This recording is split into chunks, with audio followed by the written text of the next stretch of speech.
Los tiempos han cambiado.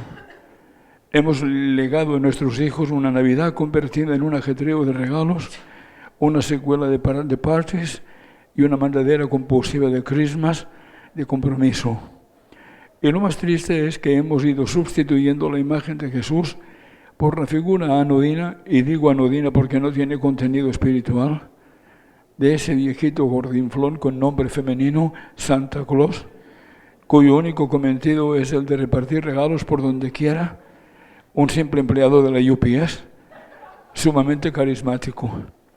Y se nos ha llenado la Navidad de ciervos y trineos y de un frío de nieve, y se nos ha vaciado de pastores, ángeles y reyes magos, y sobre todo se nos ha ido de las manos el protagonista, Jesús. Hemos ido dejando que nos socavaran las raíces, que nos desintegraran nuestras esencias espirituales. Por eso y muchas cosas más, les invitamos a nuestra Navidad Latina con el amor del Niño Dios. ¿Ok? Aquí estamos, celebrando nuestra Navidad Latina. No sé ni cómo lo vamos a hacer. Me interesa muchísimo hacer hincapié en algo que yo he ido observando a lo largo del tiempo. En verdad que ha mejorado mucho el nivel cultural, sobre todo en la parte que pudiéramos llamar tecnológica o científica. Cada día hay más tecnología, cada día hay más. Es abrumadora, es anonadante. Sobre todo las computadoras, es decir, el mito ese de procesar los datos, la información, es algo verdaderamente... Tengo tantos y tantos y tantos casos de niños jovencitos, de adolescentes, de estudiantes, de ejecutivos de grandes empresas. Tengo tantos casos que ustedes se quedarían anonadados. No se pueden imaginar cómo estoy yo trabajando, hasta qué horas, qué cantidad de horas, con qué intensidad tengo que estar trabajando ahora, algo que no parece psicología. Exactamente es como si la psicología hubiese pagado las consecuencias, como si estuviera viviendo el resultado de la desnaturalización de la Navidad. Porque sin duda ninguna la Navidad es una manera de plasmar, representar, simbolizar de una manera bien significativa y bien paradigmática lo que es el ser humano. No es broma. En realidad ustedes quizá no lo sepan, pero es un hecho real, incontrovertible. Antes de Jesús no había amor. Por eso les digo que es muy curioso que se sepa tanto, que se haya avanzado tanto en las ciencias y que se sepa tan poco en las humanidades. Antes de que naciera Jesús había religiones, y eran religiones bien interesantes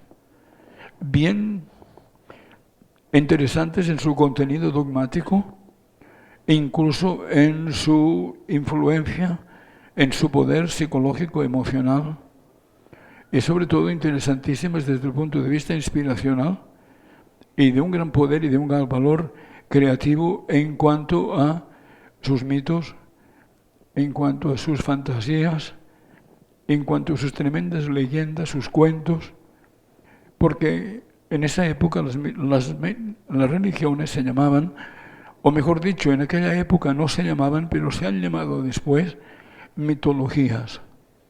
En las mitologías, la mitología micénica, la mitología naturalmente de los pueblos iniciales del Oriente, como los hititas, los sumerios, no se imaginen que les voy a soltar un rollo de esos de tipo universitario y académico, con nombres y datos de información. No.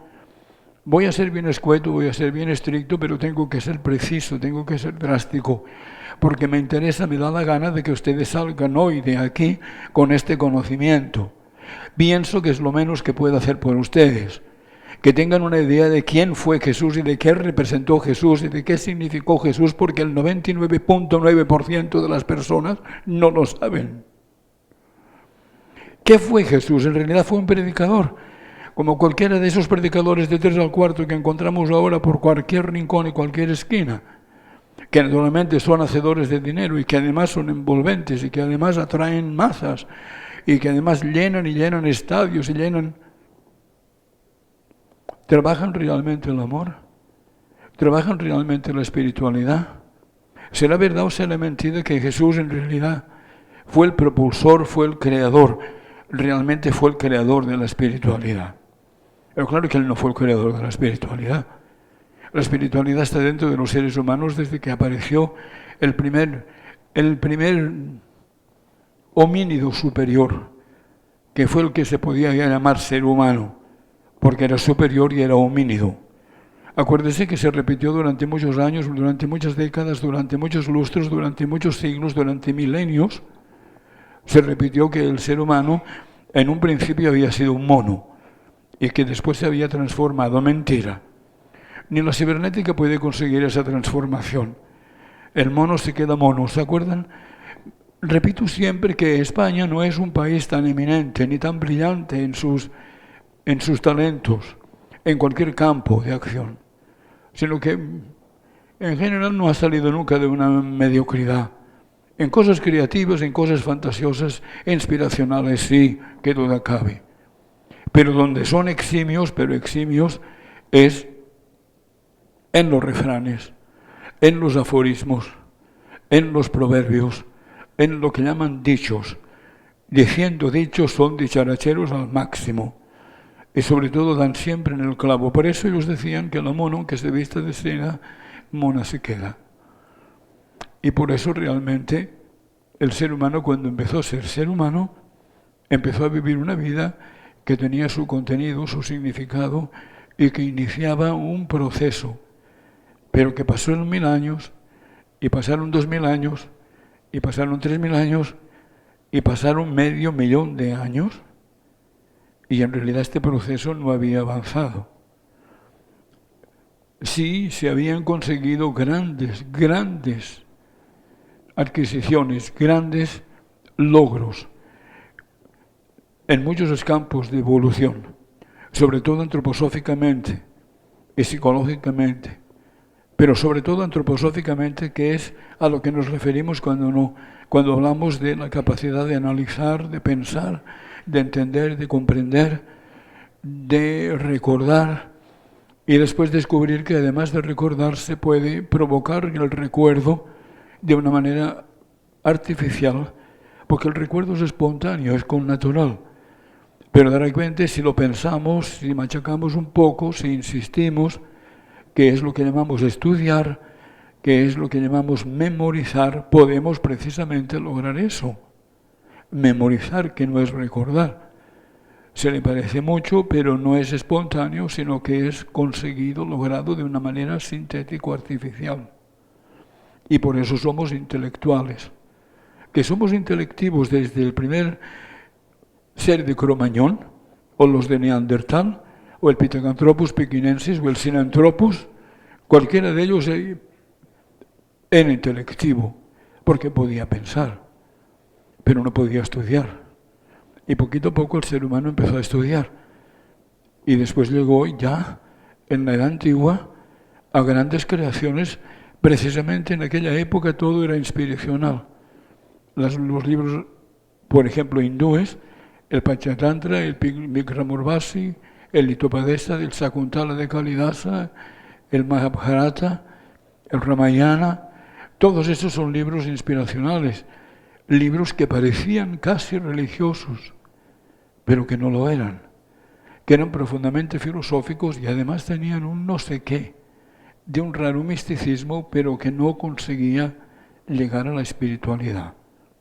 Ni en la India, ni los asirios, ni los sumerios, ni los acadios, ni los hititas, ni los persas, ni los egipcios, ni los fenicios, ni los egeos, ni los micénicos, ni los cretenses, ni los griegos, ni los romanos, Miren, les estoy hablando de imperios grandiosos de la historia, de grandes imperios, con capitales maravillosas, Babilonia, Nínive, Constantinopla, imagínense ustedes, y grandes personajes, Nabucodonosor, Salomón, Cleopatra, etcétera, etcétera.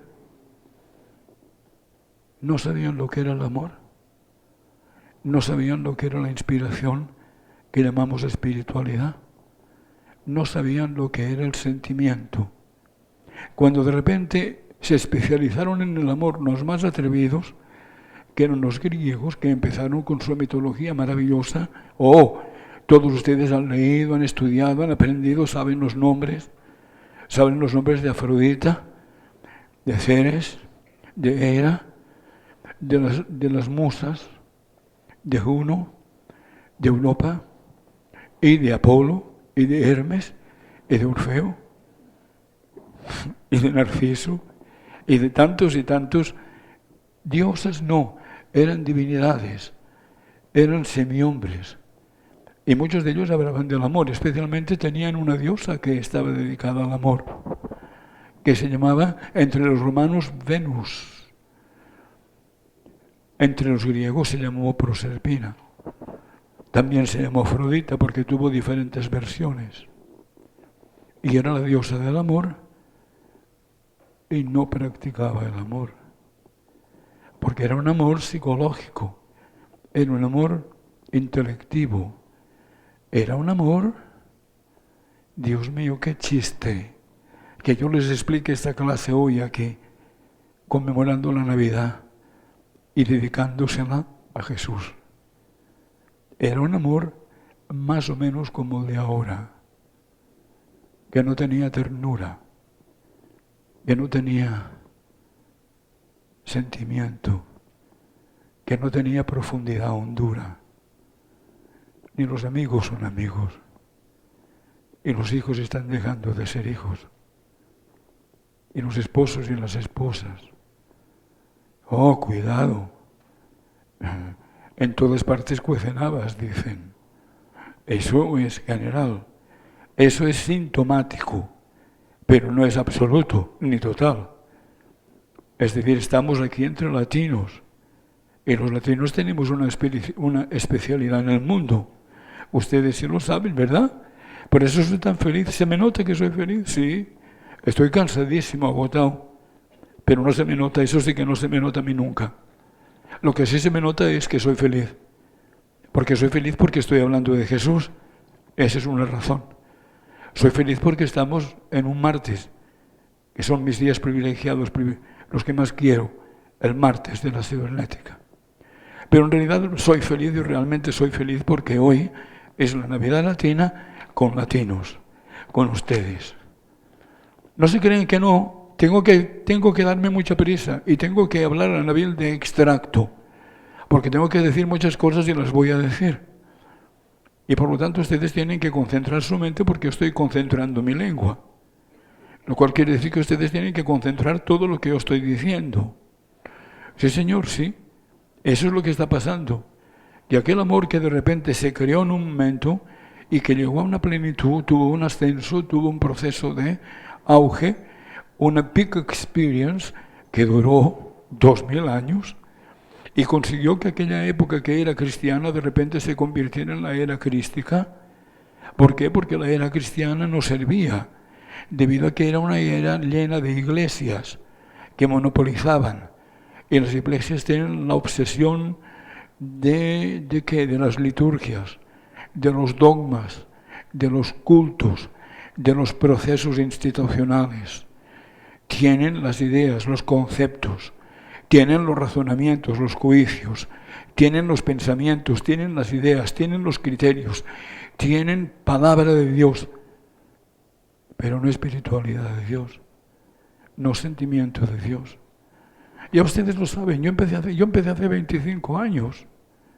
Y yo tengo los codos gastados ya de tanto estudiar, explicando siempre lo mismo. Cuando tú te paras en una iglesia, cualquiera que sea el rito ortodoxo, episcopaliano, pentecostalista, judío, bueno, si quieres, ¿por qué no protestante, calvinista incluso? Cualquiera de ellos sirve, cualquiera sirve. Todos han sido creados por personalidades inteligentes, los que he citado. Los hay que no ahora, últimamente no. La iglesia del empujón de la 27 Avenida, eso no tiene, no tiene escache. Ni sé de dónde ha salido esta iglesia, no está ni clasificada, no sé. Sí tiene, ya yo me enteré de que sí tiene licencia, de que sí está permitida. Pero no es que esté permitida, está consentida, que es otra cosa. Es decir, es una cosa extraña. Lo que estoy diciendo es que las iglesias son una cosa y la religión es otra. Que el cristianismo es uno solo y todas las iglesias son cada una iglesia diferente. Y casi cada persona que constituye un feligres dentro de una iglesia, casi es diferente. Claro que sabemos que desde el punto de vista antroposófico todo ser humano es único, singular, diferente, exclusivo, original, irrepetible. Pero eso es desde el punto de vista antroposófico, no cósmico. Porque desde el punto de vista cósmico somos todos igualitos. Todos tenemos los mismos patrones de conducta. Todos tenemos las mismas programaciones. Todos tenemos 2 pies, 1 en cada pierna y 5 dedos en cada pie. Y sobre todo, constitutivamente, lo más importante es la morfología cerebral. Los 2 lóbulos cerebrales que ahora ya no son lóbulos, sino que son 2 cerebros en sí. Y este piensa y este siente. Y naturalmente entre los 2 existe una tremenda eclosión, una realidad maravillosa que Dios creó en nosotros, que es la posibilidad de conseguir la sublimación de nuestra propia naturaleza. Por eso os he dicho que el ser humano es la obra maestra de la creación. Es la obra maestra de la creación ya desde un principio y para siempre. Mentira, mentira podrida, que va, de eso nada. Es la obra maestra de la creación cuando Él se lo propone, cuando Él se esfuerza en lograrlo, cuando Él trabaja para conseguirlo y desde luego vive todo su proceso y logra las consecuencias para poder ser aquello que potencialmente, virtualmente Dios le concedió. Como todos tenemos las puertas de la gloria abiertas, todos vamos a la gloria, no me hagan reír. La de gente que no pasa de jayalía. Entonces estamos diciendo que Jesús de repente empezó a hablar de un amor que era el amor universal.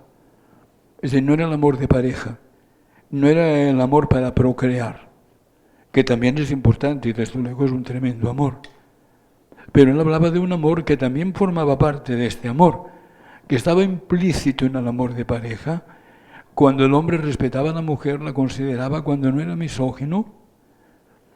Ustedes no olviden que hay países que no voy a citar, hay países latinos en nuestra América del Sur y del Centro, que tienen la característica de que los hombres son absoluta, completamente, radicalmente misóginos.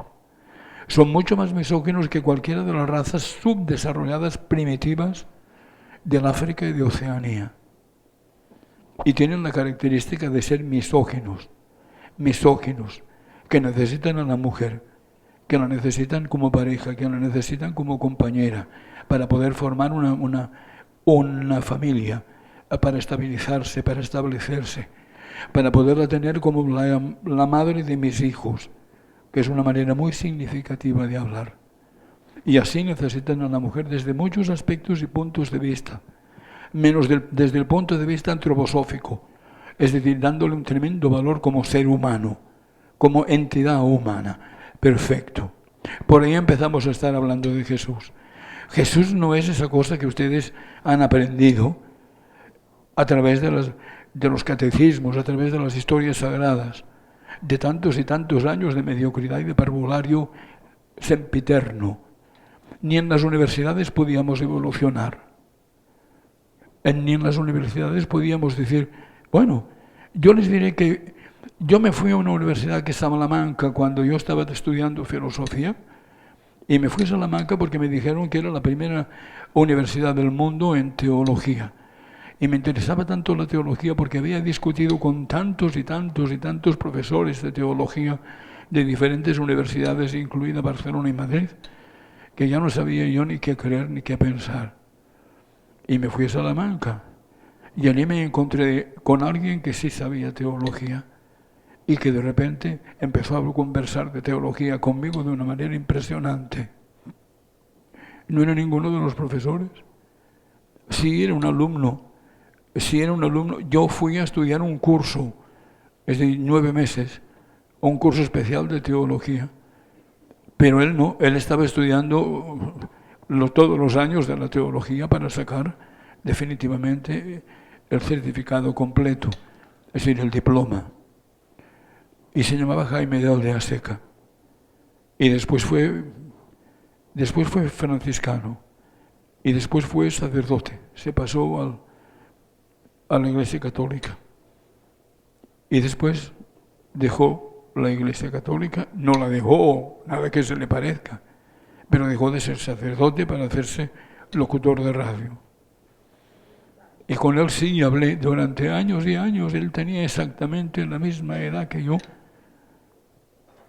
Y desde luego hablábamos y hablábamos de Jesús constantemente. Bien, Jesús, concretando. Jesús enseñó la espiritualidad. Debido a que enseñaba la espiritualidad, Jesús propugnaba una serie de tratamientos y respetos y consideraciones que nadie estaba acostumbrado a tomar en consideración. A pesar de que él era judío pura cepa, judío de verdad, genuino, real, auténtico y verdadero, a pesar de eso, él no aceptaba la parte plástica del judaísmo. La parte plástica del judaísmo era la parte que pudiéramos llamar institucional nada más. ¿Es que el judaísmo no tenía un contenido espiritual? Sí lo tenía. Los terapeutae eran espirituales. Sobre todo y principalmente los esenios eran espirituales. ¿Tuvo Jesús algo que ver con los esenios? Todo fue esenio. Salió de los esenios. Los textos genuinos, verdaderos, auténticos de Jesús se encuentran compilados en alguna parte, sí, en Jerusalén, sí, en un museo maravilloso, espectacular, impresionante, anonadante, que se llama el Museo del Libro, y en donde ustedes pueden encontrar los 500 palimpsestos, los 500 pergamenos, que son más o menos de este tamaño, que están colocados dentro de unas urnas, y estas urnas tienen un doble fondo, un cristal y después una cámara de vacuum. Dentro hay vacuum, la cámara tiene un vacuum todavía más exagerado, y allí están esas maravillosas obras maestras de caligrafía aramea impresionante, escritas por los escribas de lo que llamaríamos el monasterio de Qumran, donde estaban los esenios. No vamos a hablar de nada de todo esto, ni de paleografía, ni de Jesús esenio, ni nada. Esta es una realidad. Es decir, que allí, en esos textos, ustedes leen en qué consiste el amor al prójimo. Uno de los fragmentos del Evangelio de Jesús esenio, una sola frase les voy a presentar, dice: si de verdad hemos llegado a la conclusión de que la salvación de la humanidad, ahora o siempre, algún día, dependerá de que se consiga el amor universal, el amor que para entendernos decimos el amor al prójimo, un amor extraño, que todos hemos crecido desde niños diciendo amor al prójimo, y hemos hecho la comunión, y hemos hecho la confirmación, y hemos dicho que éramos cristianos, y hemos por lo tanto propugnado el amor al prójimo. Y yo les pregunto hoy, cara a cara, frente a frente, con Jesús como testigo que está aquí entre nosotros, ¿probaste alguna vez amar al prójimo? ¿Probaste hacer algo alguna vez olímpica o elípticamente para el prójimo? ¿Has echado alguna semillita para el prójimo? ¿Has regado alguna vez un sembrado para el prójimo? ¿Ok? Dice Jesús, si realmente tú tienes que empezar a practicar ese amor, tendrás que empezarte a amar a ti mismo. Porque de lo contrario, ¿cómo tú podrás dar lo que no tienes? Para empezar a tener amor tienes que tenerlo hacia ti mismo. Estamos en la cibernética, señores. Me costó sangre, sudor y lágrimas. No se crean que yo llegué a la cibernética así, burlando.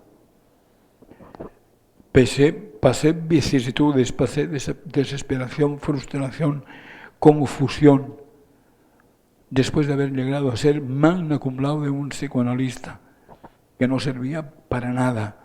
Vergüenza me daba pensar que yo era psicoanalista. Desde entonces lo he dicho porque es la realidad. Pero si pudiera lo omitiría de mi biografía. Lo primero que hice interesante fue naturalmente existencialismo con Jean-Paul Sartre. Y después hice Gestalt, que no servía. Y después hice Erhard Seminar Training, que no servía.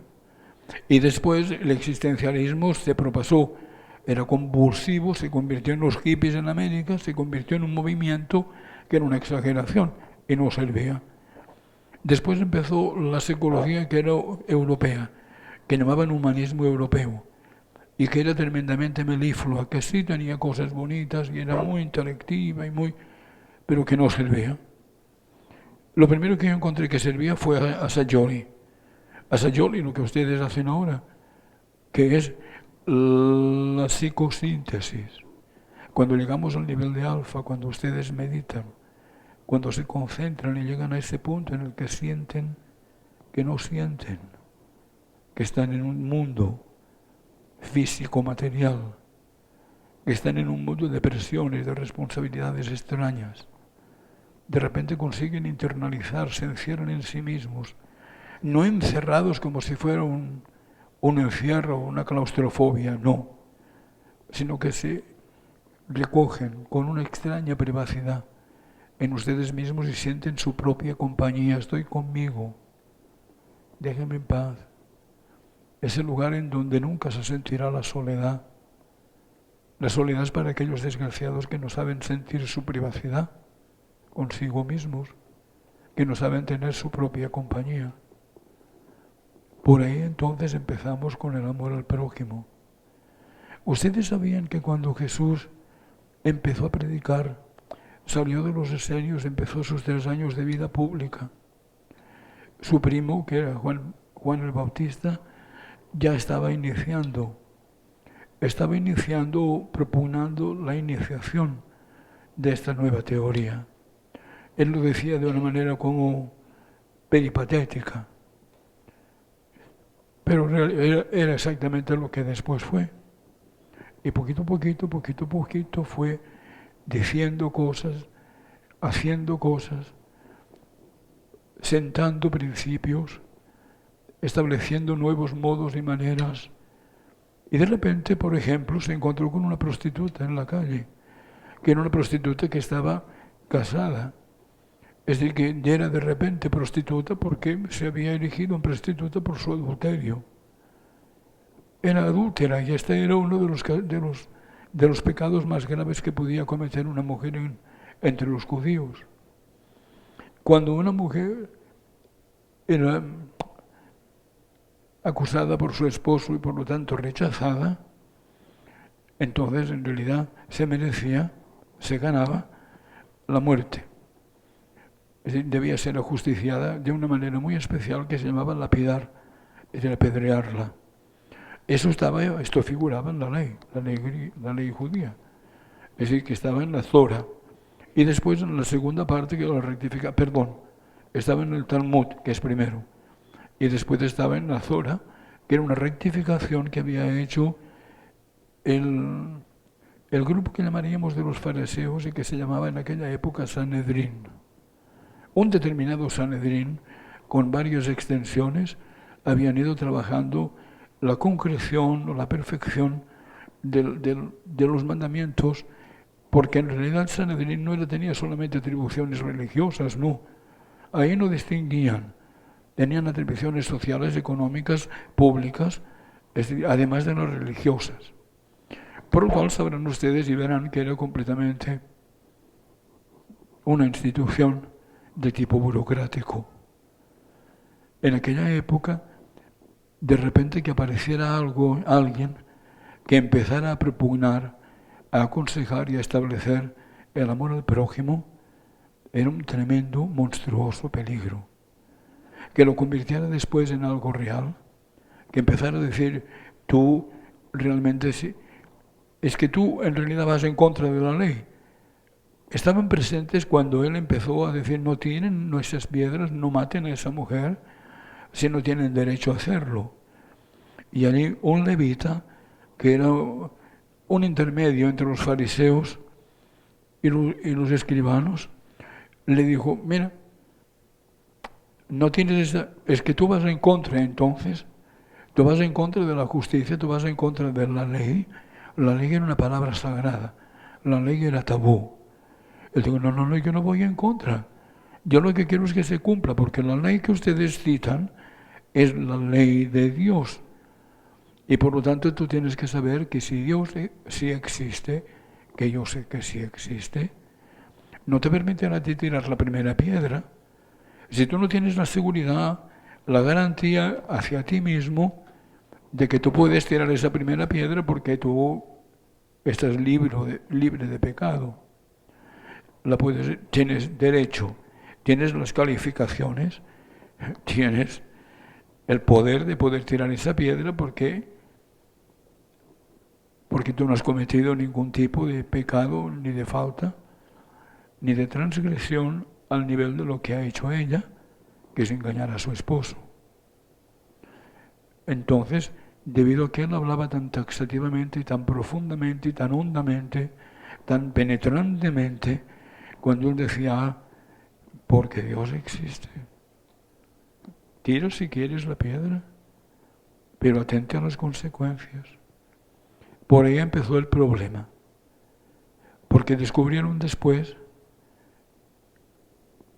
si yo les pusiera a ustedes un examen de esos que ponen ahora en los institutos, que se llaman true o false, ¿ustedes creen que acertarían exactamente si yo les pusiera diferentes soluciones o diferentes condiciones por las que Jesús fue odiado? ¿Ustedes realmente por qué creen que lo crucificaron?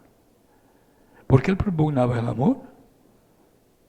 ¿Ustedes creen que realmente porque una persona diga, ámense los unos a los otros, respétense, ayúdense, formen una especie de coalición de tipo espiritual, miren a ver si pueden entenderse, considerarse? No. ¿Por qué? Porque todo lo que es espiritual es ni chicha ni limona. El que quiere, quiere, el que no quiere, quiere, el que hace, hace, el que no hace, no hace. Este no fue el problema de Jesús. Esto no fue. ¿Qué dice el texto de hoy? Si Jesús viniera, ¿qué le pasaría? Lo mismo. Si Jesús regresara a la tierra, le pasaría lo mismo, claro, con agravantes. Porque hoy existen naturalmente los legoleios, existen los abogados, que tienen una cláusula para cada detalle, una ley, una condición, un comentario. Todo está especificado. Todos son procedures. En aquella época eso no existía, pero de todas maneras se horrorizaban cuando se dieron cuenta de que sí, de que él se sacrificaba y de que él conseguía efectos metapsíquicos trascendentales, es decir, sobrenaturales, y que por lo tanto tenía un poder y que tenía una fuerza, y que estaba diciendo que había que conseguir que el ser humano fuera libre. ¿Ustedes no sabían que este fue el motivo? Que el motivo por el que Jesús fuera tan odiado, tan repudiado, fuera tan rechazado, tan acusado, es que en realidad iba estableciendo la abolición de la esclavitud. ¿Sabían ustedes que en aquella época en toda Asia, por completo, en Persia, todos los potentados, todos los terratenientes tenían esclavos? Los esclavos eran manometidos a través de campañas de guerra, a través de racias que se hacían. Es decir, ya saben que en aquellas épocas era casi un deporte hacer guerra, luchar entre sí las naciones, cuando no eran señores feudales. del mismo reino, de la misma raza, de la misma naturaleza étnica, de la misma procedencia. Pero los señores feudales tenían esclavos. Los romanos tenían esclavos. Todos los aristócratas romanos tenían esclavos. Cientos de esclavos tenían. Todas sus casas las limpiaban, cocinaban, esclavos. Entonces, ¿ustedes sabían que este fue el problema? Que de repente el establecimiento del cristianismo representaba la abolición de la esclavitud. Se consiguió entre los romanos, se consiguió entre los griegos, se consiguió entre los fenicios, se consiguió entre los cartagineses, entre los iberos, entre los celtas, entre los celtíberas, se consiguió entre las razas que eran nórdicas. No se logró. Y las grandes campañas en contra del cristianismo, las grandes luchas, batallas, ustedes no sabían que esa había sido la razón.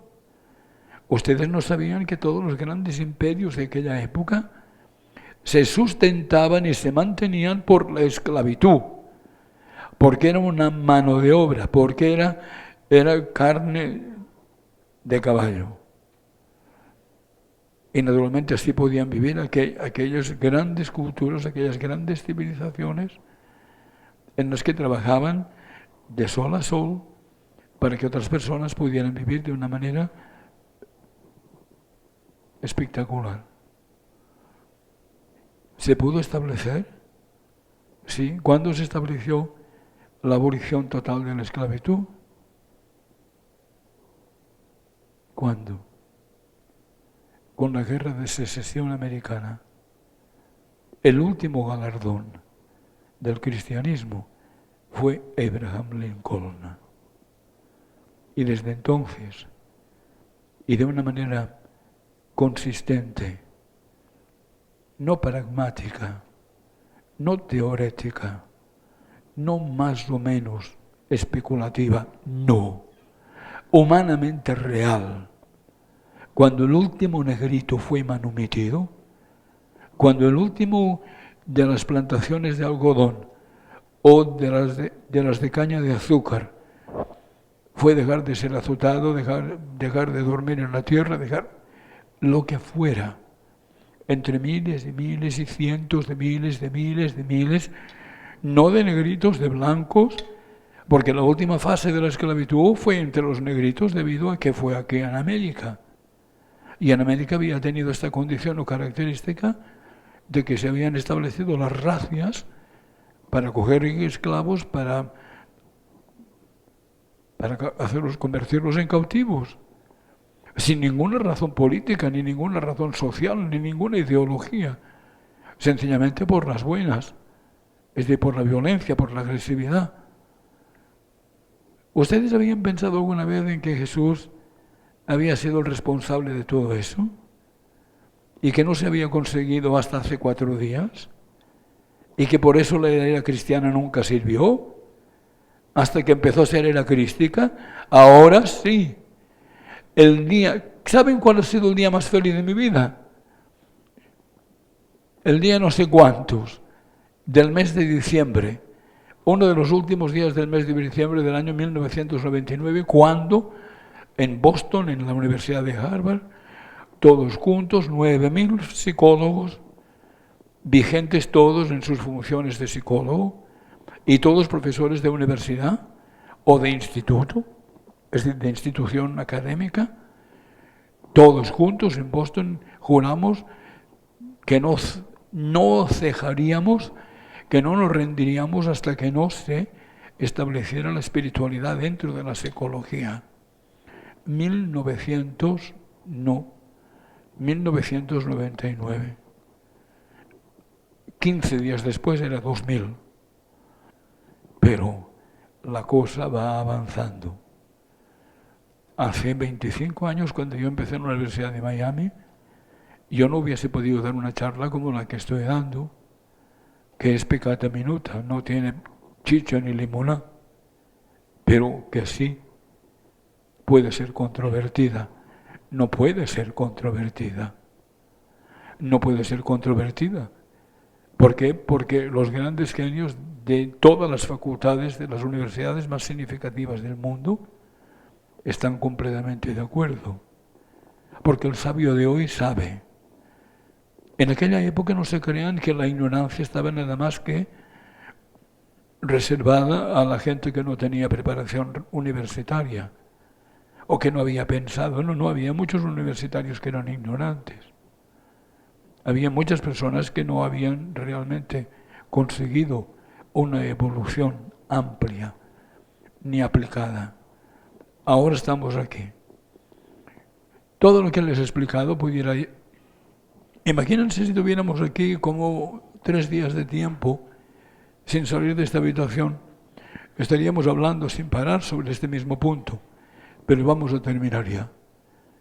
Si en realidad Jesús volviera, se encontraría con que estamos otra vez viviendo en plena esclavitud. Porque la esclavitud que en aquella época separaba a los seres humanos de la espiritualidad era la esclavitud. Vamos a ver si podemos utilizar un término que no sea demasiado técnico, porque naturalmente diríamos antroposófica.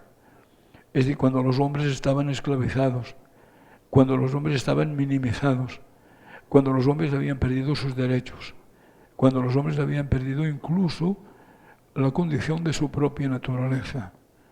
Es decir, no tenían ningún tipo de atribución constitutiva desde el punto de vista antroposófico. Entonces, y ahora pasaría así, no, hoy en día no. Si hoy en día precisamente, imagínense a la mujer con los derechos que tiene. Imagínense a los niños. ¿Se acuerdan de cuando Jesús decía, dejad que los niños vengan a mí? Cuando yo leí este fragmento del Evangelio, yo era un muchachito en este momento, tenía 5 años y 9 meses, no se me olvidará nunca. Cuando a mí me contaron, cuando Mosén Benito se llamaba, y era vicario de una parroquia, y nos estaba dando unas clases de catecismo, y cuando nos explicó este pasaje de la historia sagrada en que Jesús dijo, dejad que los niños vengan a mí, y hizo diferentes comentarios, diferentes glosas, y dijo, porque de ellos es el reino de los cielos. Y yo pensaba, yo no dejaba de pensar, porque yo era un niño, y yo tenía 5 años y medio, 9 meses, y decía, ¿y en qué consistirá que yo tenga el reino de los cielos? ¿Y cómo se me hará vigente esto? ¿Y dónde lo puedo reclamar? Me imaginaba que había un organismo, que había una institución, algo así como la IRS o como Social Security, donde uno tenía que reclamar, porque yo no lo veía ni tan siquiera pintado que los niños tuvieran derecho al reino de los cielos, pero sí lo tenían, y hoy en día es una realidad. Vayan a una de mis clases, yo les invito. Yo puedo conseguir este permiso de la universidad. Si ustedes quieren ir un día a mi clase de los miércoles, mañana, sobre cómo se educa un niño, cómo se programa un niño correctamente y cómo se cría un niño psicológicamente, ustedes pueden ir y verán cómo no pierden nada. Es muy especial lo que se logra. ¿Ok? Entonces esta es una nueva esclavitud. La esclavitud de la pérdida de la espiritualidad, porque si tienes espiritualidad tú no estás al día, tú no estás en órbita. ¿Podemos resolverlo en un solo día? No. Es decir, podemos establecer unas meditaciones, podemos hacer unos ejercicios. ¿Es este un seminario práctico? No. Podemos hacer, por ejemplo, como los seminarios de Maús, que tú entras y sales y no pasó nada. No, eso no pasará en la cibernética. No, señores. Aunque sea bonito lo que hacen y aunque sea maravilloso todo lo que dicen, esto no puede pasar en la cibernética. Porque en la cibernética tú eres o no eres. Y si no eres, te vas. Y si tú eres, te quedas. Y entonces sigues aprendiendo. Y sigues evolucionando. Y sigues creciendo. Y sigues logrando. Y sigues consiguiendo y obteniendo. Y esto es lo que va a pasar. Y cada día más. ¿Por qué? Porque no estamos solos. Yo no estoy solo.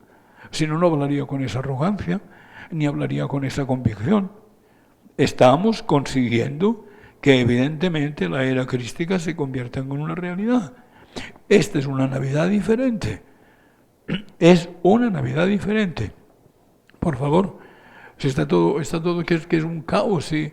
Imagínense cómo está, por ejemplo, Estados Unidos y sus vecinos, políticamente cómo están, y económicamente cómo estamos. Económicamente cómo estamos. Es decir, que lo vamos a ir poniendo peor. No importa. No importa, esta es nuestra Navidad. Y yo sé perfectamente que ustedes se acordarán. Ustedes se acordarán de lo que yo les acabo de decir. A lo mejor no habían pensado que lo importante de Jesús había sido que Él había eliminado la esclavitud y que eso significaba que Él había establecido la espiritualidad. Y que nadie sabe en qué consiste la espiritualidad. Yo mismo no lo puedo describir bien. ¿En qué consiste la espiritualidad? ¿Quién de ustedes pudiera dar una explicación bien pertinaz, bien específica, bien clara? Imposible. Es algo que se siente. La espiritualidad es algo que está ahí. Es algo que todo ser humano tiene, indefectiblemente. Esto está establecido. Todo ser humano nace con espiritualidad.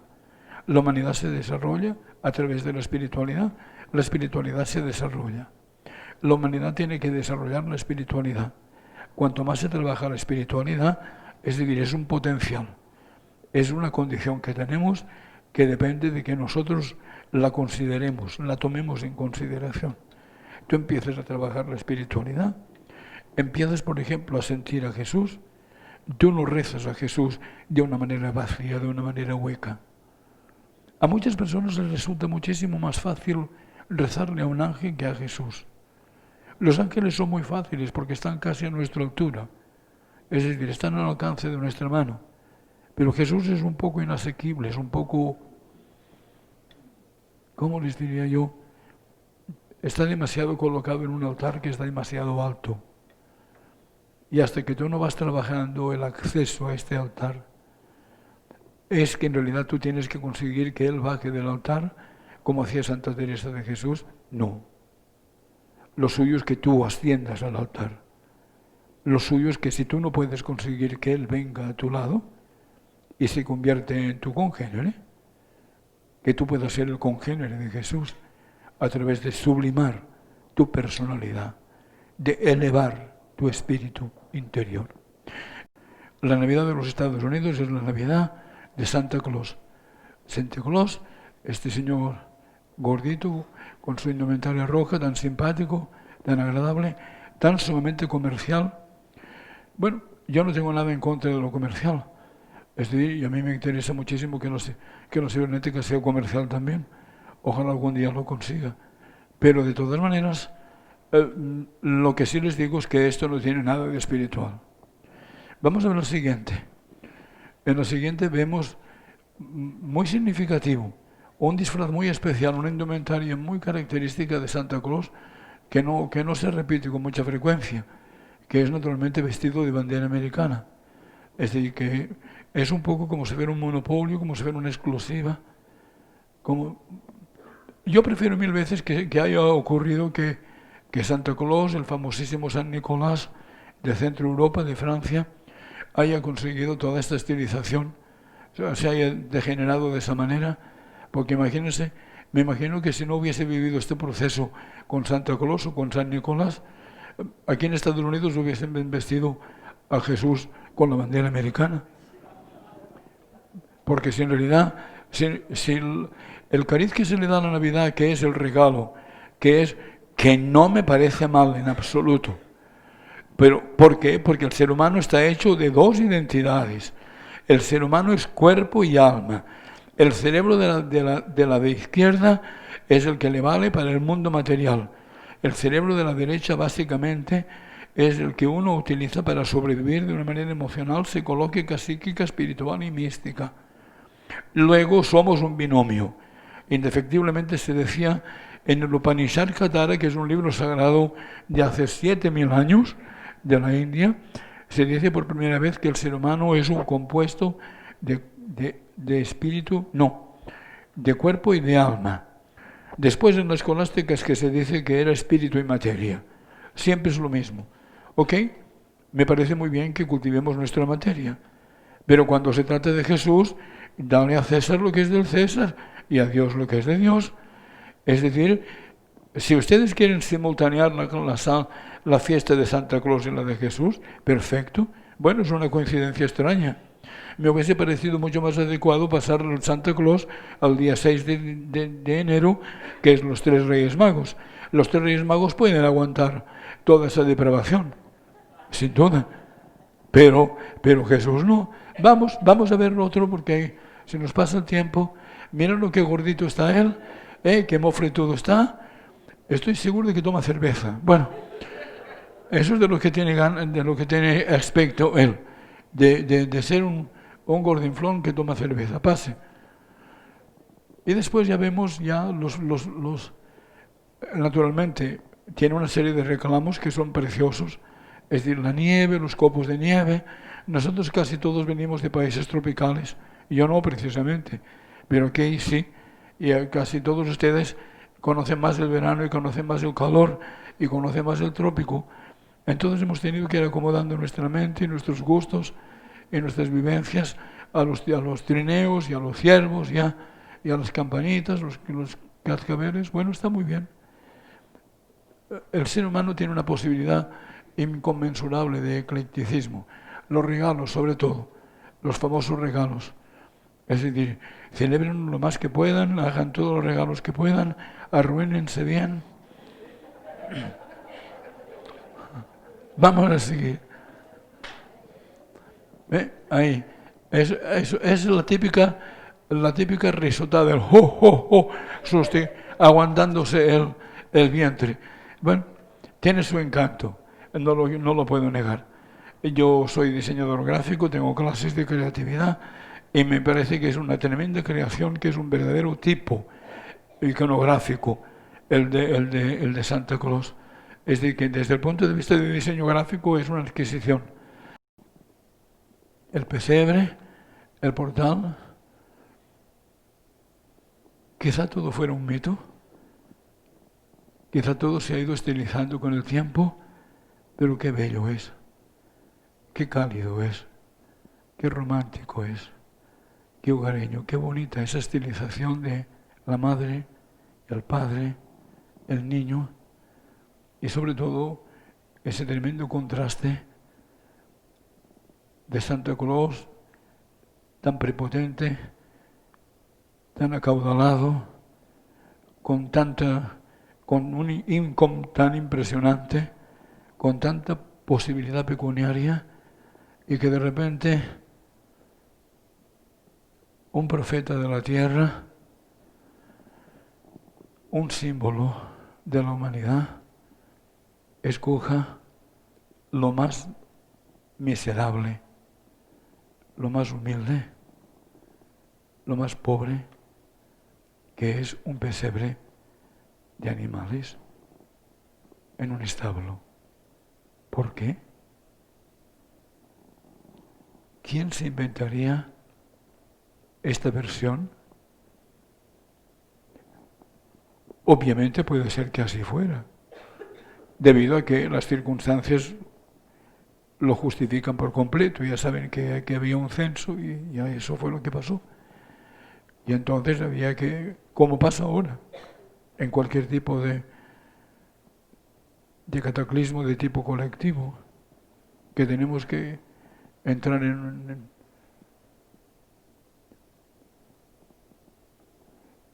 refugios o en lugares preestablecidos o acondicionados para albergar mucha gente. Pero de todas maneras, qué bonito. La tremenda maternidad de María, ese tremendo valor inconmensurable de la maternidad hecha humildad, hecho amor, hecho ternura, una maravillosa Virgen.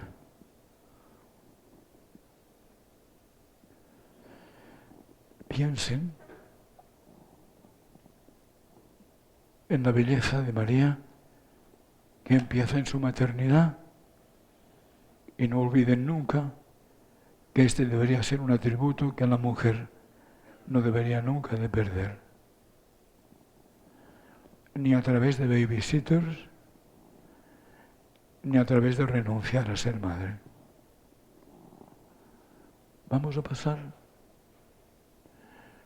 Y los pastores, gente noble, gente ingenua, gente humilde, gente pobre, gente nada sofisticada, excepto en el aspecto de su espiritualidad, tremendamente elevados, tremendamente sofisticados, capaces de poder emprender todo un periplo inconmensurable de millas y millas y millas hasta encontrar a través del influjo espiritual de los ángeles. Quizá no fuera así, quizá no eran con alas, quizá no estaban así tan gráficamente expresados, pero que los ángeles existen y que los ángeles empujan y que los ángeles conducen y que los ángeles guían y que los ángeles dirigen, eso lo pueden tener ustedes por seguro. Se lo dice un psicólogo que tiene muchísimo más de psicólogo por viejo que por psicólogo. Son muchos años. ¿Cuántas veces he tenido que lidiar con los ángeles yo?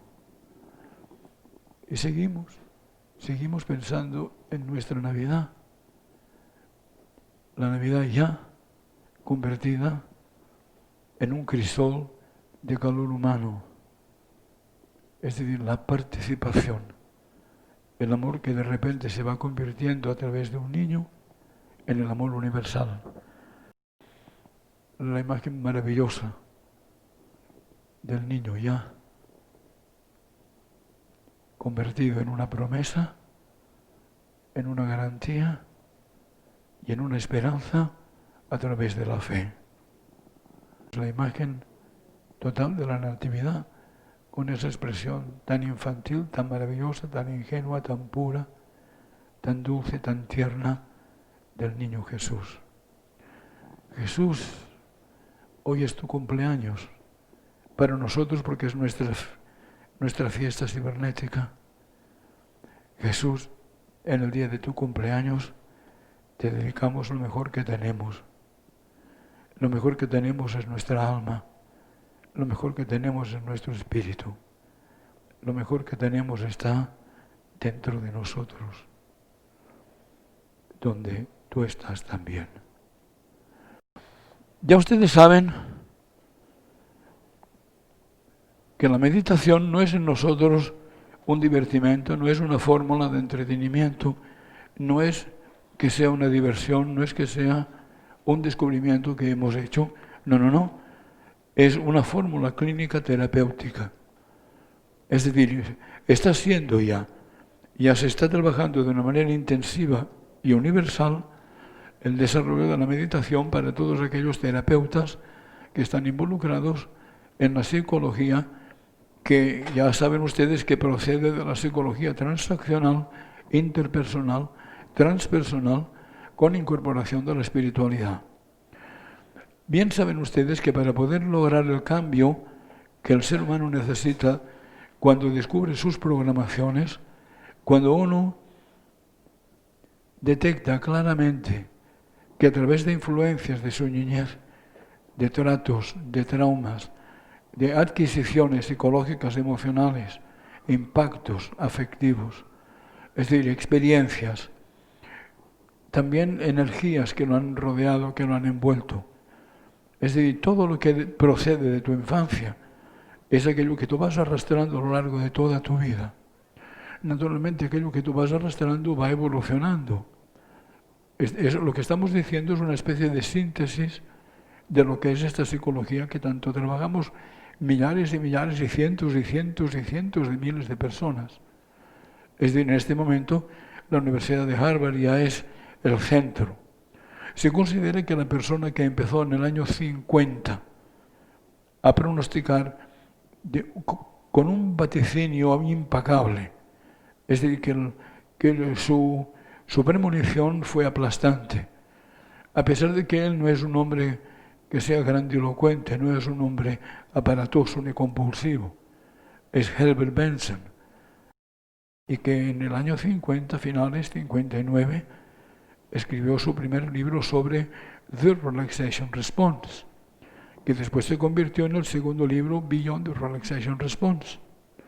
Entonces sabemos que para poder llegar al cambio de la persona que quiere encontrar su autoidentidad, que quiere encontrarse a sí misma, como siempre se ha dicho, que quiere convertirse también, como siempre se ha dicho, en un realizado, indiscutiblemente se utiliza la concentración y la relajación de una manera procesada, terapéuticamente, intensamente, hasta que se consigue una calidad especial a través de lo que llamamos, es un nivel denominado a través del electroencefalógrafo, que es el nivel de alfa.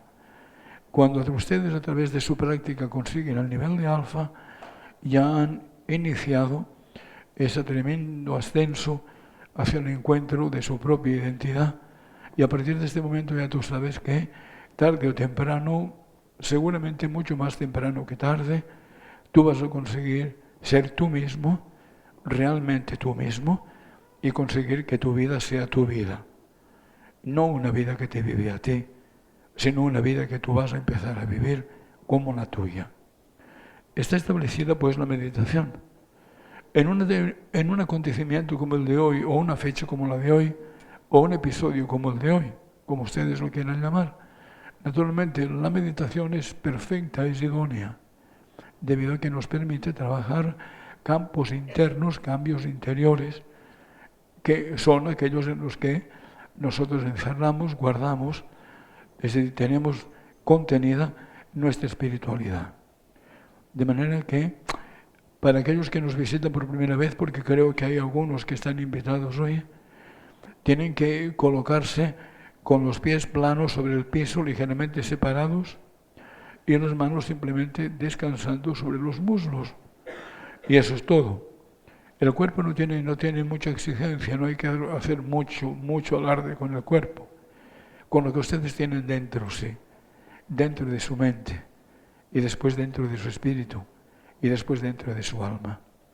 Por lo tanto, la frase tan maravillosa que ha significado para tantas personas, tanto, como dijo quizá uno de mis mejores discípulos, que es Dimitrios Lieka, profesor ahora de Cornell University, que dijo: el día más feliz de mi vida descubrí después, mucho después, que podía ser aquel día en que un profesor centroeuropeo, es decir, español, llegó a la Columbia University y me dijo por primera vez lo mismo que les voy a decir a ustedes: cierra tus ojos. Se recomienda hacer esta meditación sentado, con la espalda recta y relajada, con las manos en los muslos y los pies firmes sobre el piso. Y después añade Dimitrios Lieka: y cerré los ojos. Y la razón que descubriera más tarde que era quizá el momento más feliz de mi vida es que siempre había cerrado los ojos para dormir, y esta vez, por primera vez, cerré los ojos para despertar.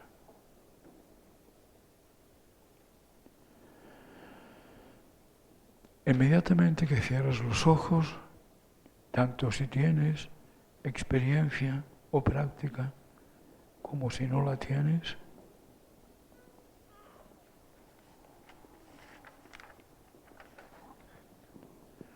tú puedes detectar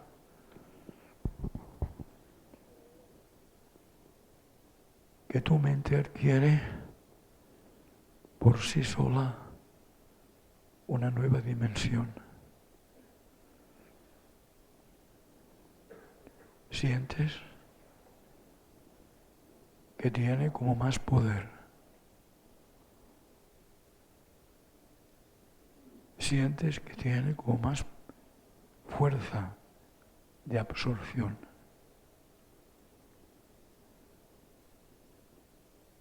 Comprueba que con tu mente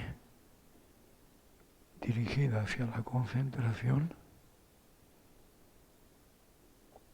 de inmediato tú puedes sentir tu cuerpo. Siente tus manos. Tu mano derecha, tu mano izquierda. Siente ahora tu espalda, tus hombros, tus brazos, tu brazo izquierdo. Concentra tu atención.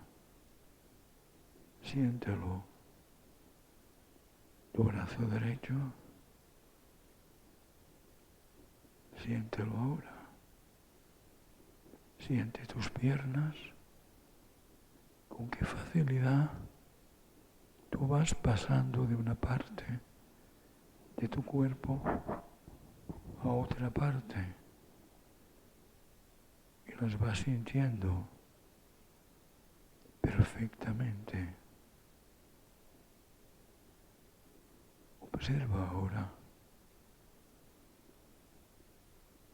Verás hasta qué punto tú puedes concentrar tu atención.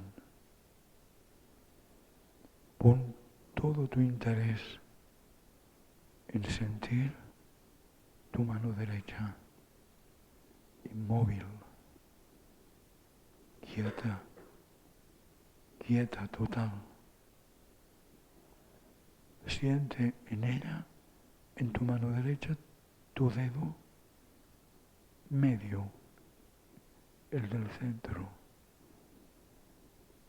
Es el tercero desde la izquierda, es el tercero desde la derecha. Sientes claramente el dedo medio de tu mano derecha. Siente en él, en este dedo, la yema, la parte más alta del dedo, la yema. La estás sintiendo. Y siente ahora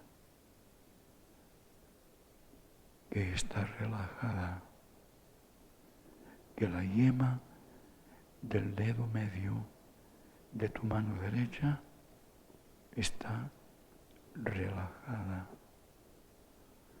No hay ni contracción, ni rigidez, ni tirantez.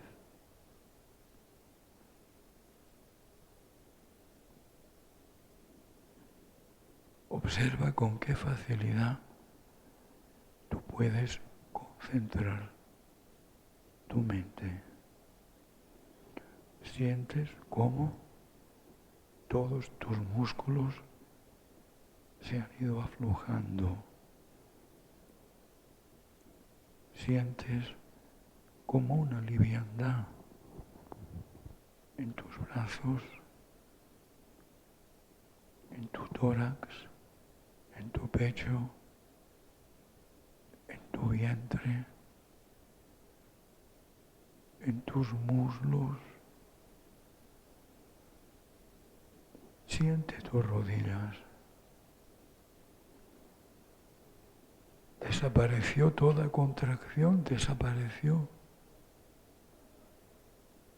No tienes tensión en tu cuerpo. A medida que tú vas concentrando tu atención, poniendo más y más interés, a medida que tú vas concentrando tu atención, tu cuerpo se va relajando cada vez más. Tu cuerpo está totalmente relajado. Eliminó todas sus tensiones en las articulaciones de tus huesos, Siente tus codos. No hay rigidez. Siente tus hombros, cómo descansan. Siente tus muslos, tus tobillos, tu cuerpo se ha relajado por completo. Déjalo descansar. Abandónalo a la quietud. Y ahora concentra tu mente en sentir no ya tu cuerpo físico, sino lo que tú tienes dentro de ese cuerpo. Tu mente, tu espíritu, tu alma. No solamente tu cuerpo, tus músculos, tu carne, tus huesos descansa. También tu mente descansa.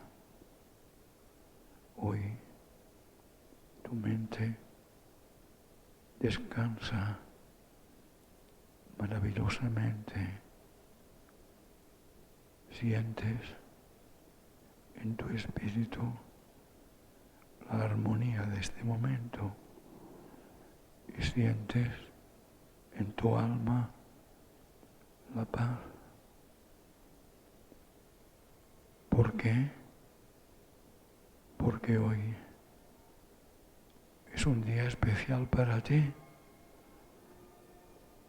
Hoy es una meditación especial para ti. ¿Por qué?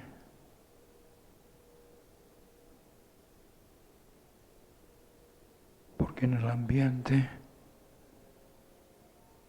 en el aire, está sostenida la espiritualidad. Porque en todas partes fluye el espíritu de la Navidad.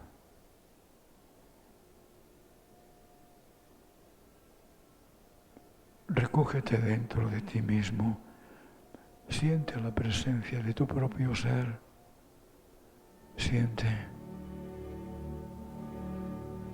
la belleza de este momento en que tú estás evocando la presencia en tu vida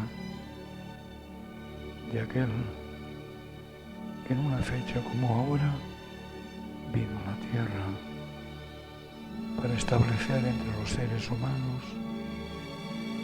la espiritualidad.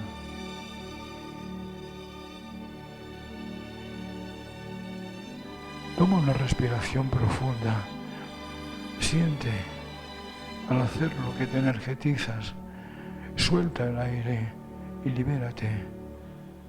Y al volver a inhalar, siente que de nuevo estás tomando energía. Por unas cuantas veces repite esa respiración casi profunda, llenándote de energía positiva. Piensa al hacerlo que estás dedicando esa meditación a la presencia en tu vida de Jesús, aquel que vino a la tierra para enseñarnos a sentir, a esperar, a soñar, a anhelar, a conseguir la belleza espiritual, a obtener el triunfo, a alcanzar la felicidad.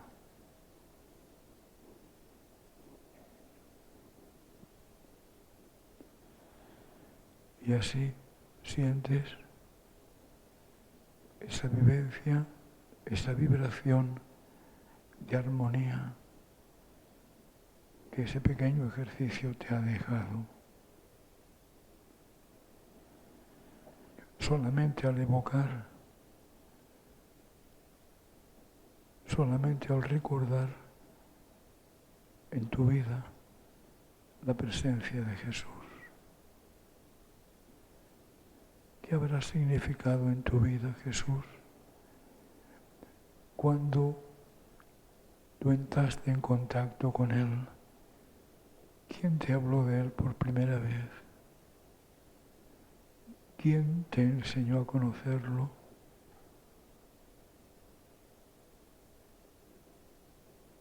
¿Cuántas veces has tenido que recurrir a su apoyo, a su ayuda, a su amparo,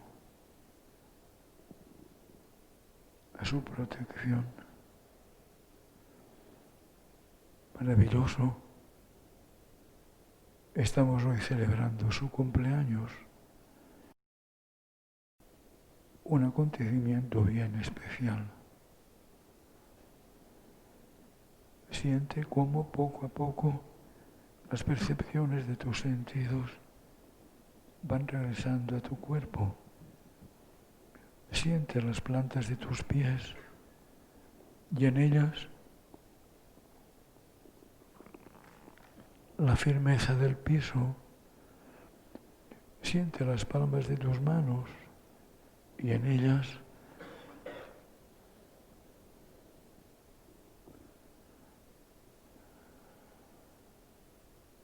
la textura del tejido.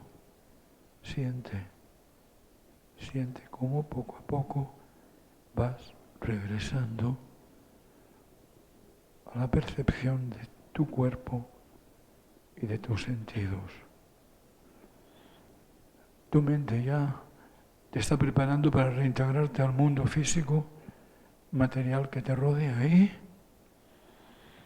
tus ojos se abrirán sin dificultad ninguna, sin esfuerzo, en cuanto oigas por 3 veces la frase clave. Al mismo instante de haber oído la frase clave, podrás abrir los ojos sin ninguna dificultad. Recuerda, tienes en ti la capacidad de recogerte y de internalizar y conseguir un estado de conciencia interior. Recuerda, te ha sido concedida la facultad de recogerte, internalizar y conseguir un estado de conciencia interior. Recuerda, fácilmente tú puedes recogerte, internalizar, entrar dentro de ti y crear un estado de conciencia interior. Abre los ojos. Es un ejercicio que implica una cooperación por parte de todos ustedes. Es decir, es un pequeño trabajo de tipo simbólico. Indiscutiblemente trabajaremos durante unos minutos la concentración mental para que ustedes, a través de esa concentración, puedan ustedes escoger y decidir 2 palabras que tienen un extraordinario valor evangélico. Es decir, en los textos sagrados del cristianismo, uno de los más bellos es aquel de San Juan Evangelista que dice: te ha sido concedida la facultad de escoger y el poder de decidir. Indiscutiblemente la psicología moderna ha tomado este ascenso de una manera casi compulsiva y al pie de la letra, queriendo decir que tú debes escoger la reprogramación, es decir, la desintoxicación de todo aquello que pueda haber representado tu desarrollo, tu crecimiento, con influencias ajenas a tu voluntad. Por ejemplo, pongamos el caso mío, que muchos de ustedes conocen bien, pero que sirve muchas veces para que un público así como el de ustedes, heterogéneo, pueda de repente entender de qué estamos hablando. Yo tuve el problema de la inseguridad. Yo durante muchos años fui un muchachito acobardado, apocado. Después pasé a la etapa de la adolescencia, siendo un muchacho tímido, tremendamente tímido. Fui progresivamente y paulatinamente encerrándome más y más en mí mismo. Yo era un muchacho sociable, sí, había tenido una educación completamente social y además un desarrollo también, porque durante los primeros años de mi infancia no se había manifestado esta inseguridad porque yo estaba siendo sobreprotegido de una manera casi morbosa, exagerada, por 4 personas, que eran mi padre, mi madre, mi abuela y mi tata. Mi tata era una ama de cría que habían alquilado y habían contratado para mi crianza. Total, que después esta inseguridad se fue acentuando el día en que se creó una situación, una circunstancia de soledad en mi vida. Al quedarme solo, al perder a estas 4 personas, además a la vez, todas, no con exactamente el mismo día, pero en un espacio de unos meses, fueron desapareciendo de mi vida, porque se creó un cataclismo que fue la muerte de mi madre bien joven, 38 años. Entonces, ¿qué pasó? Que indiscutiblemente mi inseguridad me impedía triunfar, me impedía ser yo mismo, me tenía totalmente, catatónicamente desintegrado. Y naturalmente tuve que conseguir, porque en aquella época no existía psicología transaccional, interpersonal, transpersonal, ni tampoco cibernética. No había existido Maxwell Maltz, no había escrito su maravilloso Psycho-Cybernetics. No, no existía nada de todo eso. Pero de una manera o de otra tuve que sobrevivir. Entonces ya sabemos pues que efectivamente nosotros podemos trabajar nuestra concentración y le sacamos un provecho increíble. Es decir, lo convertimos en una arma, en un instrumento exitoso de autoidentificación. ¿En qué consiste ese ejercicio? Consiste en que ustedes tendrán que, por un momento, cerrar los ojos. Se recomienda hacer esta meditación sentado, con la espalda recta y relajada, con las manos en los muslos y los pies firmes sobre el piso. Y pensar que si de una manera formal ustedes tuvieran que ofrecerle a Jesús un pequeño regalo, ¿qué le ofrecerían? Desde un principio, instantáneamente eliminen todo aquello que les venga a la mente que sea material, físico, y empiecen a pensar, cierra los ojos y empieza a pensar en qué crees que Jesús apreciaría más.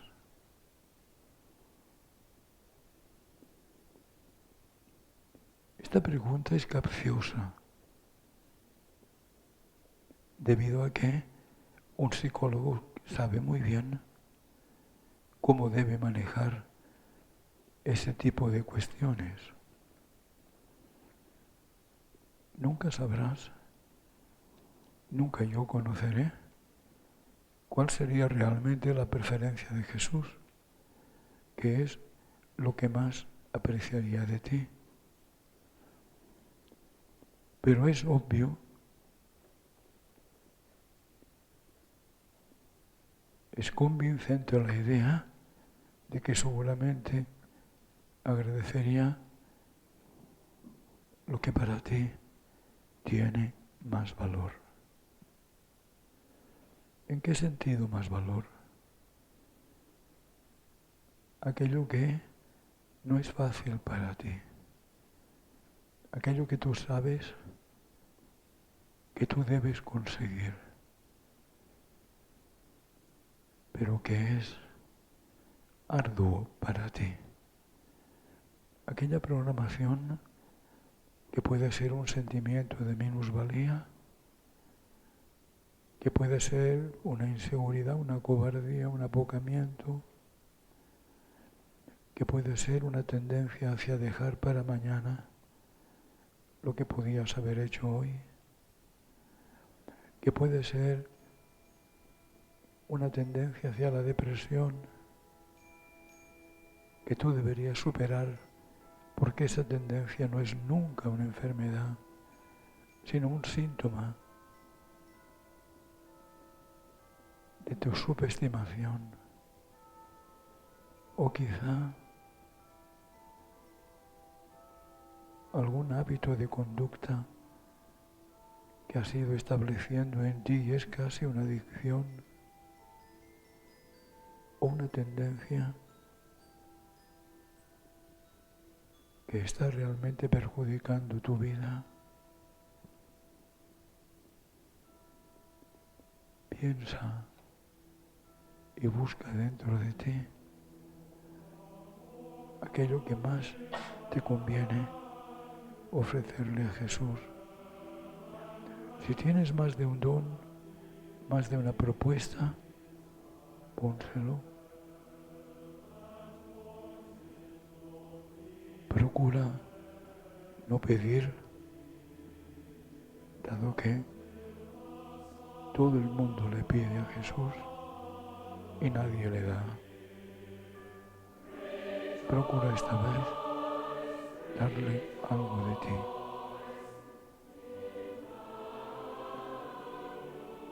Cuando ahora oigas por 3 veces la palabra clave, tú abrirás los ojos.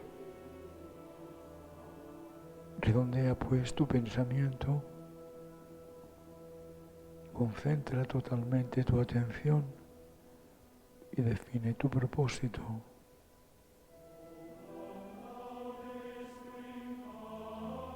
Es sobradamente probado el tremendo beneficio que representa para ti hacer un ejercicio de este tipo. Ello siempre y cuando tú lo hagas seriamente. Nunca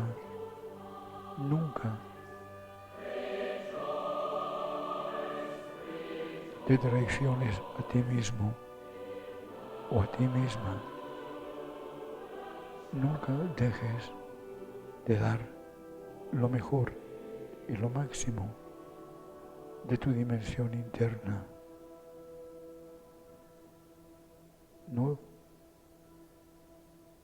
No te salgas por la tangente, ni nunca en la vida. No te tomes en serio un ejercicio en el que tu mente, tu espíritu y tu corazón son los 3 elementos fundamentales en juego.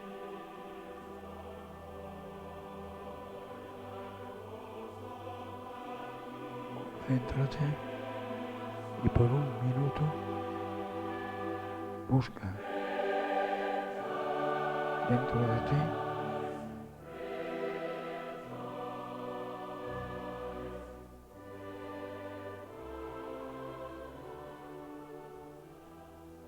deja que tu alma sencilla se inspire. Deja que dentro de ti un sentimiento hermoso te conduzca, te empuje hacia una ofrenda valiosa.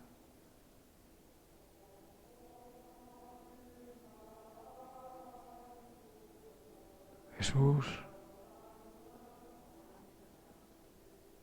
en esta fecha en la que celebramos tu cumpleaños, tú que tanto diste, tú que tanto hiciste por nosotros, déjame que yo humildemente te ofrezca lo más bello que yo soy capaz de darte. Hacia adelante y hacia arriba. Por 3 veces oirás la frase y tus ojos se abrirán. Y dice la frase así: tu libre albedrío y tu voluntad confían en la creatividad de tu instrumento, que es tu mente. Tu libre albedrío y tu voluntad confían en la creatividad de ese instrumento creador que es tu mente. Ese instrumento creador que es tu mente es lo que va a servir para que tu libre albedrío y tu voluntad puedan acertar en tu ofrenda a Jesús. Abre los ojos. Los villancicos que vamos a cantar, es decir, que es el momento final, obviamente, es un final de compartir, de compartir la alegría y la felicidad, es decir, dirigir mentalmente y espiritualmente los villancicos hacia, que es una manera popular, que es una manera espontánea, que es una manera real, auténtica, de proyectarnos. Les pido que pongan ustedes toda su alma y todo su corazón en cantar estos villancicos. Les pido que lo hagan con verdadero amor hacia Jesús, que se lo vamos a dedicar, además de a Jesús, se lo vamos a dedicar a todos los demás, a nosotros mismos, los unos a los otros, a los que no están aquí, a todos aquellos que hubiesen querido estar con nosotros, pero están con su familia y naturalmente esa es una preferencia, es una prioridad. Entonces, para todos los que están y para todos los que no están, y para todos los que están sin estar, y para todos los que no están, no es verdad, esos no existen. Es decir, todos están con nosotros en la distancia, porque además hay algo que yo creo que ustedes tienen que aprender, y hoy es un bonito día para aprenderlo. Nadie deja de estar en nuestra vida. Nadie se va de nosotros. A una persona muy especial le estoy dedicando este parrafito. Una persona que ha tenido esta semana una terapia conmigo. Y yo les puedo decir de verdad, pero de verdad, de verdad, de verdad, que el ejemplo que le puse a ella, y que yo le puse tantas veces, cuando murió mi madre con 38 años y yo tenía 20, recién cumplidos, unas semanas, entonces de repente mi tía, que se dio cuenta del cataclismo que había surgido en mi casa por esa muerte tan repentina, tan inexplicable, tan sorpresiva, porque mi mamá no había estado nunca enferma, porque mamá era una mujer de un temple, de una personalidad y de una salud de roble. Entonces, debido a que por la profesión de mi padre, por la posición social que nosotros teníamos, tan aparente, en realidad fue un acontecimiento social en la alta sociedad catalana, en Barcelona. Entonces, en el momento más crucial, cuando empezaba el momento más desesperante, que es en España la despedida del duelo, el pésame que te tienen que dar cientos y miles de personas a veces, es de verdad una prueba bien difícil.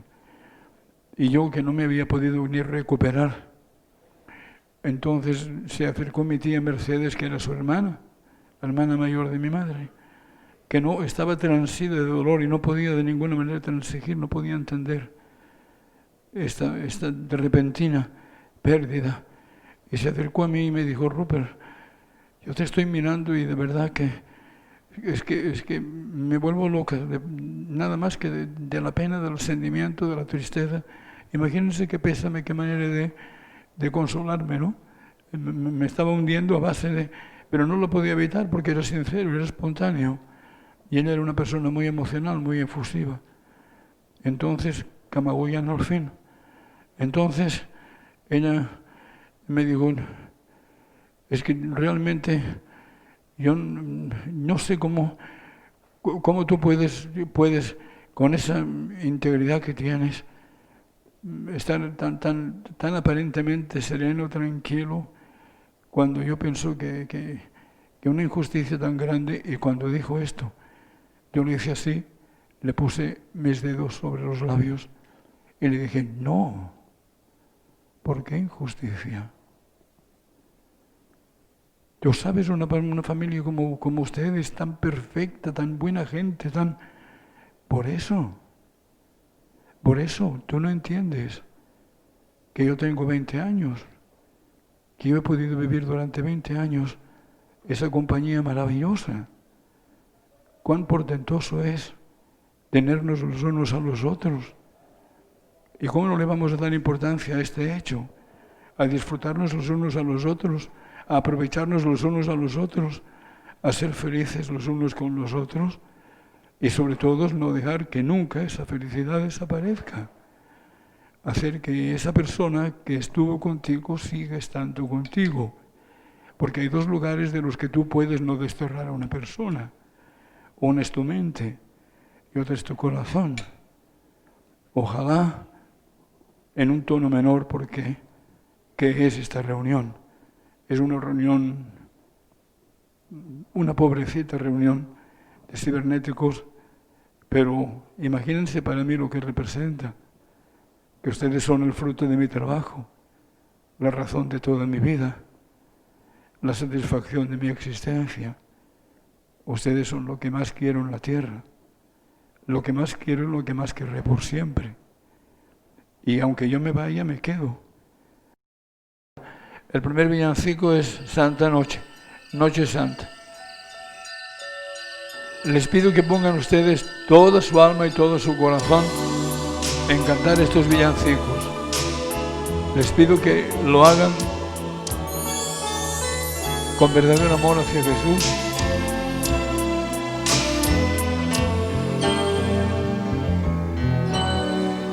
Noche de paz, noche de amor. Todos duermen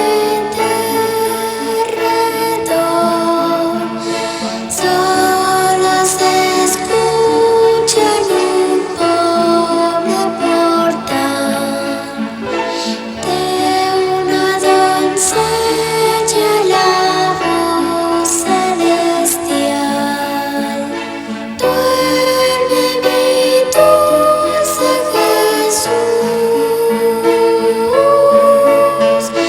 duerme mi dulce Jesús. Noche de paz, noche de luz, ha nacido Jesús. Bastoncillos que oíd anunciar, no temáis cuando entréis a adorar, que ha nacido el amor, que ha nacido el amor. Desde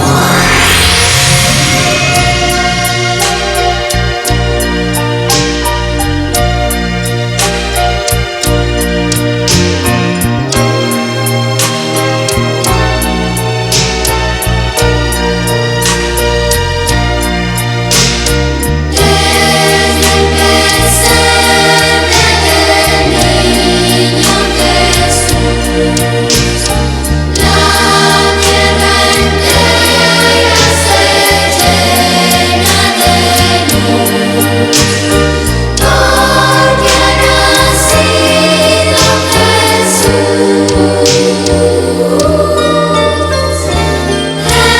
Entre canciones de amor.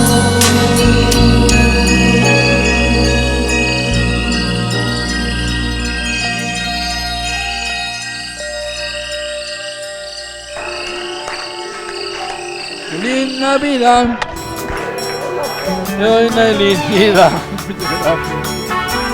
feliz Navidad, dentro las manos, dentro las manos.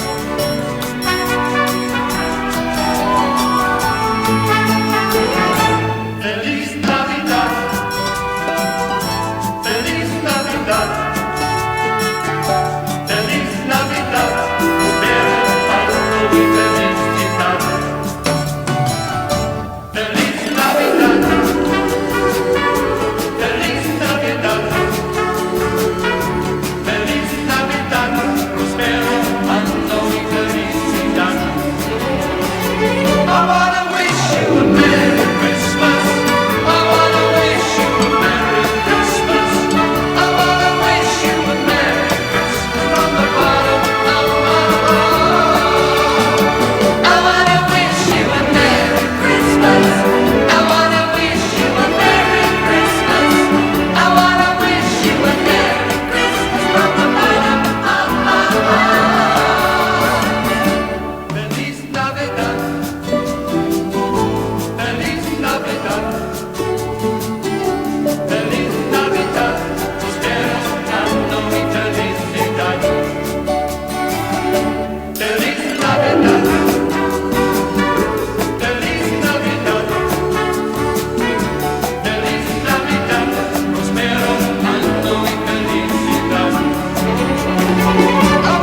Que Dios los bendiga a todos, de verdad.